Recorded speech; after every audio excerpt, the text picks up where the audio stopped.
Hi friends, எல்லோருக்கும் வணக்கம். நான் ராஜசேனன். பொதுவாக ஒரு கல்லூரியிலேருந்து விடுபட்டு போகிற ஒரு ஆசிரியர் தன்னுடைய மாணவர்களுக்கு கடைசியாக ஒரு உரையை கொடுத்துட்டு போவாங்க. அதை லாஸ்ட் லெக்சர்னு சொல்லுவாங்க. இங்கே ஒரு ப்ரொஃபஸர் இன்னும் நாம் சில மாதங்கள் தான் உயிரோடு இருப்போம்னு தெரிஞ்சதுக்கு அப்புறம் தன்னுடைய மாணவர்களுக்கு ஒரு உரையை கொடுத்துட்டு போயிருக்காங்க. அதை பற்றினது தாங்க இந்த book the last lecture by pausch. pausch அப்படிங்கிறவர் கார்னேஜ் மெல்லன் யூனிவர்சிட்டியோடைய கம்ப்யூட்டர் டிபார்ட்மெண்ட் ப்ரொஃபஸர். இவருக்கு ஒரு உடல்நலக்குறைவு ஏற்படுது. என்னன்னு போய் பார்த்தா பேன்க்ரியாட்டிக் கேன்சர்னு தெரிய வருது. இதோடைய சர்வைவல் ரேட் ரொம்ப கம்மிங்க. இது ட்ரீட்மெண்ட்டுக்கு உள்ளே வராங்க, ட்ரீட்மெண்ட் நடந்துகிட்டு இருக்கு. இன்னும் கொஞ்சம் நாளில் கழிச்சு என்ன ஆகுதுன்னு பார்த்தீங்கன்னா பேன்க்ரியாஸில் இருந்த கேன்சர் அவருடைய லிவருக்கும் பரவுது. ஸோ அவருடைய லிவரில் 8 to 10 கேன்சர் கட்டி உருவாகிடுதுங்க. ஸோ டாக்டர்ஸ் என்ன சொல்கிறாங்கன்னா, நீங்கள் அதிகபட்சம் ஒரு 3 to 4 மாதம் தான் உயிரோடு இருப்பீங்கன்னு சொல்லிடுறாங்க.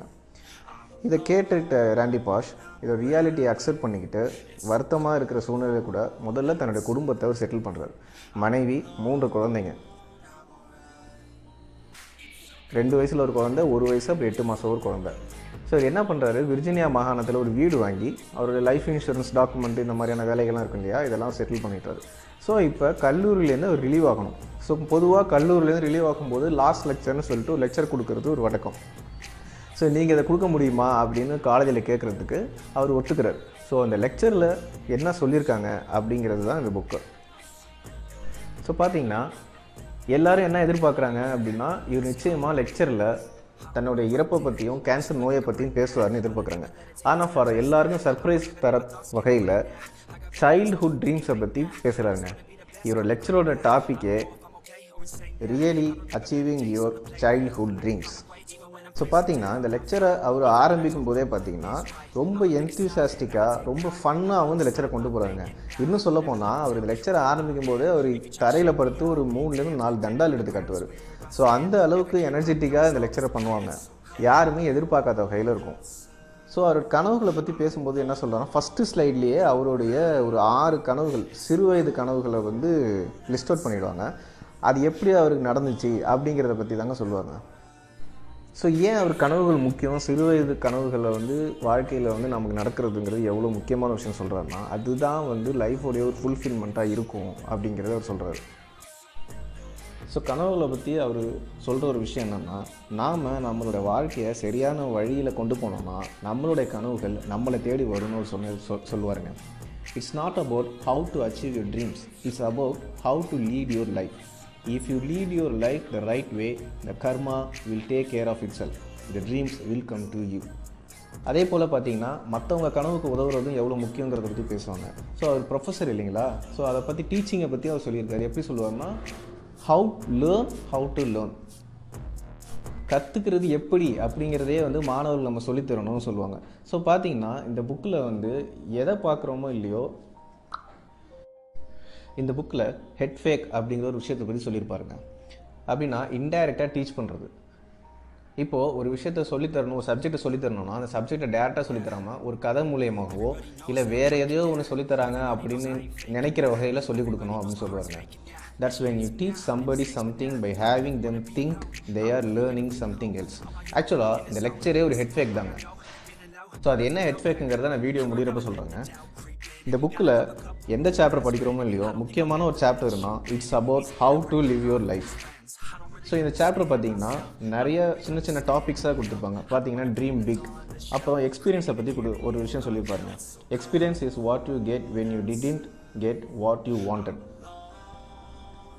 நம்ம ஒரு விஷயத்துக்காக முயற்சி பண்ணுறோம், ஆனால் அந்த விஷயம் நடக்கலைன்னா கூட, அந்த விஷயம் நமக்கு கிடைக்கல அப்படின்னா கூட நமக்கு எக்ஸ்பீரியன்ஸ் கிடச்சிருக்கு, அது ரொம்ப முக்கியமான ஒரு விஷயம் அப்படின்னு இதில் அவங்க சொல்லுவாங்க. ஸோ பார்த்தீங்கன்னா இட்ஸ் அபவுட் ஹவு டு லிவ்ங்கிறது தாங்க இந்த புக்கோட முக்கியமான ஒரு சாப்டர்னே சொல்லலாம். இந்த புக்கோட எசன்ஸே இந்த ஒரு சாப்டர் தாங்க. இதில் பார்த்தீங்கன்னா don't complaint, just work harder. நம்ம எப்போவுமே மற்றவங்களை குறை சொல்கிறதுலே பாதி எனர்ஜியை நம்ம வீணாக்கிடுறோம். நம்மளுடைய அந்த வீணாக்கிற எனர்ஜி ஒரு 10% எடுத்து ஒரு செயலில் நம்ம செலுத்தணும் அப்படின்னா அந்த விஷயமே சரி நமக்கு சாதகமாக முடியும் அப்படின்னு சொல்லுவாங்க. கம்ப்ளைண்ட் பண்ணுறதுனால எந்த விதமான நல்லதுமே நடக்கிறது இல்லை. அதே மாதிரி பார்த்திங்கன்னா treat the disease not the symptom. அதே மாதிரி மற்றவங்க என்ன நினைக்கிறாங்க பற்றி நம்ம ரொம்ப யோசிச்சுக்கிட்டே இருக்கிறது தேவையற்ற ஒன்று.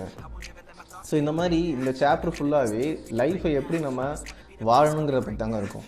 இதில் பாருங்கள், ஒரு டாபிக் பார்த்தீங்கன்னா, look for the best in everybody. Almost everybody has a good side, just keep waiting, it will come out.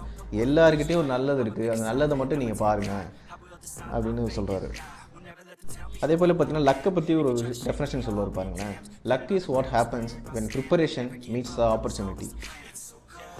அதே போல் ஷோயிங் கிராட்டிடியூடுங்கிறது வந்து எவ்வளோ முக்கியமான ஒரு விஷயம், தேங்க்ஸ் சொல்கிறதுங்கிறது எவ்வளோ முக்கியமான விஷயம் வாழ்க்கையில் அப்படிங்கிறது ஒரு இந்த புக்கில் அவர் சொல்லியிருக்காரு.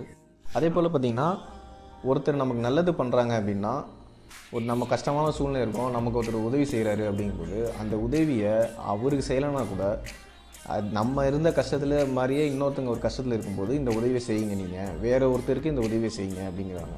கோ out and do for others what somebody did for you. இது ஒரு டாபிக் பார்த்தீங்கன்னா, bad apology is worse than no apology. அதாவதுங்க, இப்போ ஒரு தப்பு பண்ணிட்டோம், ஒருத்தட்ட மன்னிப்பு கேட்குறோன்னு வச்சுக்கோங்களேன், அரை மனசோட அந்த மன்னிப்பை கேட்குறதுக்கு நீ கேட்காமலே இருந்துறது பெட்டரு, அது இன்னும் அவங்கள ரொம்ப ஹர்ட் பண்ணும் அப்படின்னு சொல்கிறாருங்க. ஸோ பார்த்தீங்கன்னா, இந்த புக்கு ஒரு லெசன்ஸ் இன் லிவிங் சொல்லலாம். ஆக்சுவலாக சொல்லியிருந்தேன்ல, இந்த லெக்சரே ஒரு ஹெட் ஃபேக்குன்னு. ஆக்சுவலாக இந்த லெக்சர் வந்து அவர் தன்னுடைய அந்த ஹெட் ஃபேக் என்னன்னு சொன்னால், இந்த லெக்சரை அங்கே இருக்கிற ஸ்டாஃப்ஸுக்காகவோ ஸ்டூடெண்ட்ஸுக்காகவோ அவர் பண்ணலைங்க. அவர் ரொம்ப முக்கியமாக பண்ணுறது தன்னுடைய 3 குழந்தைகளுக்காக தான். ஏன்னா அவங்களுடைய எதிர்காலத்தில் நம்ம அவங்க கூட இருக்க மாட்டோம். அதனால் இந்த லெக்சரை பார்த்தாவது வாழ்க்கைக்கான பாடத்தை அவங்க கற்றுக்குவாங்க, தன்னோட அப்பாவை பற்றி அவங்க தெரிஞ்சுக்குவாங்கங்கிறதுனால தாங்க இந்த லெக்சரே அவர் பண்ணுறாரு. இன்னொரு விஷயம் என்னென்னா, ரியலி அச்சீவிங் யுவர் சைல்ட்ஹுட் ட்ரீம்ஸுங்கிறது லெக்சர் ஒரு டாப்பிக்கு. ஆனால் பார்த்தீங்கன்னா, அவர் கம்ப்ளீட் லெக்சர் ஃபுல்லாக வாழ்க்கை எப்படி வாழ்கிறதுன்னு தாங்க சொல்லியிருப்பார். ஸோ அதுதாங்க இந்த லெக்சரோட ஹெட் ஃபேக். ஓகே ஃப்ரெண்ட்ஸ், உங்களோட சஜஷன்ஸ் என்னென்னு கமெண்ட்டில் சொல்லுங்கள். இந்த புக்கு அமேசானில் அவைலபிளாக இருக்குது, இங்கிலீஷ்லேயும் இருக்குது, தமிழ்லேயும் இருக்குது. அதோட லிங்க் வந்து டிஸ்கிரிப்ஷனில் கொடுத்துருக்கோம். Okay friends, thank you.